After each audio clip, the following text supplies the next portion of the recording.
ناظرین و سامعین، ہر روز کی طرح آج بھی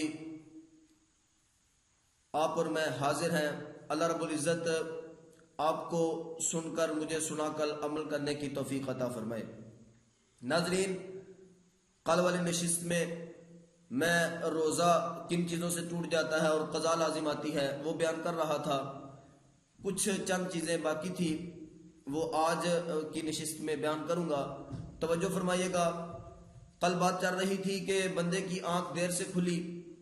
اور اس نے کوئی چیز کھا پی لی اور اسے یہ وہم تھا کہ ابھی سحری کا وقت ہے۔ بعد میں پتہ چلا کہ اب سحری کا وقت ختم ہو چکا تھا جب میں نے کوئی چیز کھائی ہے، تو بعد میں اس نے قصدن کوئی چیز کھانی شروع کر دی اور روزہ اس نے سمجھا کہ روزہ ٹوٹ چکا ہے، تو ایسی صورت میں قضا لازم آئے گی، کفارہ لازم نہیں آئے گا۔ اور ایک اور مسئلہ کہ رمضان المبارک کے علاوہ کسی اور دن میں روزہ رکھا اور جان بوجھ کر توڑ دیا، قصدن توڑ دیا، تو ایسی صورت میں قضا لازم آئے گی۔ یعنی نفلی روزہ رکھ لیا اور بغیر کسی عذر کے قصدن توڑ دیا، تو ایسا نفلی روزہ توڑنے سے قضا لازم آتی ہے، کفارہ لازم نہیں آتا۔ کفارہ جب بھی لازم آئے گا وہ ادائے رمضان شریف کا روزہ توڑنے سے لازم آئے گا۔ اگر رمضان شریف کی قضا، روزے کی قضا بندہ کر رہا ہے اور قضا کو قصدن توڑ دیا تو کفارہ پھر بھی لازم نہیں آئے گا۔ کفارہ جب بھی لازم آئے گا ادائے رمضان کا روزہ توڑتے وقت کفارہ لازم آئے گا۔ کفارے کی مقدار کیسے ادا کرنا ہے، کیا صورتحال ہے، وہ انشاءاللہ تبارک و تعالی ڈسکس ہوگی۔ اب نمبر 10 کہ جب افطاری کا وقت قریب تھا اور بندے نے حساب لگایا کہ شاید سورج غروب ہو چکا ہے اور آسمان پر بادل تھے، تو اس نے گمان کیا اور ایسے گمان میں آ کے اس نے روزہ افطار کر لیا، تو ابھی روزہ افطار کرنے کا وقت نہیں ہوا تھا، تو اب یہ غلطی اس سے ہو چکی ہے، تو ایسی غلطی سے روزہ ٹوٹ جائے گا، قضا لازم آئے گی، کفارہ لازم نہیں آئے گا۔ ناظرین، ایک اور مسئلہ وہ یہ ہے کہ ایک بچہ نابالغ تھا اور بالغ ہو گیا، دن میں بالغ ہو گیا، یا پھر ایک بندہ کافر تھا اور دن میں مسلمان ہو گیا، تو اب وہ روزے کی نیت کر لے دعوی کبریٰ سے پہلے، تو اس کی یہ نیت کر بھی لے پھر بھی، اور نیت جب اس نے کر لی بعد میں روزہ توڑ دیا، تو اب بھی اس پر قضا لازم نہیں آئے گی۔ کیونکہ اس دن کا روزہ اس پر واجب نہیں تھا، اگر وہ نہ بھی رکھتا تو کوئی مسئلہ نہیں تھا، اور اگر اس نے نیت کر لی اور بعد میں توڑ دیا تو پھر بھی اس پر قضا بھی لازم نہیں آئے گی، کفارہ بھی لازم نہیں آئے گا۔ اور نمبر 12 کہ بچہ 10 سال کی عمر کا تھا اور وہ روزہ رکھنے کی سخت رکھتا تھا، طاقت رکھتا تھا،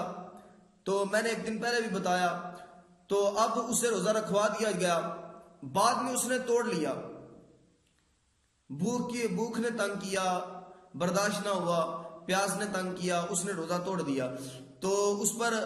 قضا بھی لازم نہیں آئے گی، کفارہ بھی لازم نہیں آئے گا۔ اور ایسے ہی صورت کہ حیض و نفاس والی عورت کہ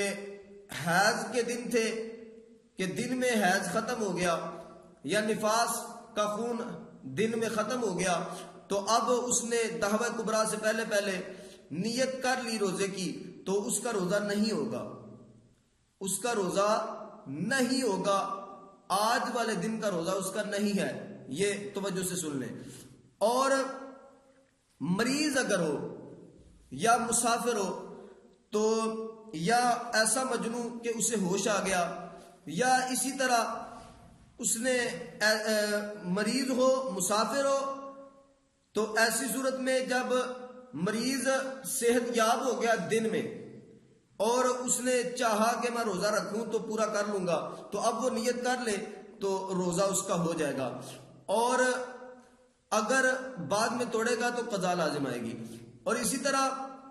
اگر مسافر ہو اور وہ سفر سے آئے مقیم ہو جائے، اور دن میں جب مقیم ہوا تو اس نے نیت کر لی دعوی کبریٰ سے پہلے اور بعد میں روزہ توڑ دیا، تو ایسی صورت میں قضا لازم آئے گی، کفارہ لازم نہیں آئے گا۔ نمبر 13 کہ صبح طلوع فجر ہو چکی تھی، ایک بندہ جماع میں مشغول تھا، تو جب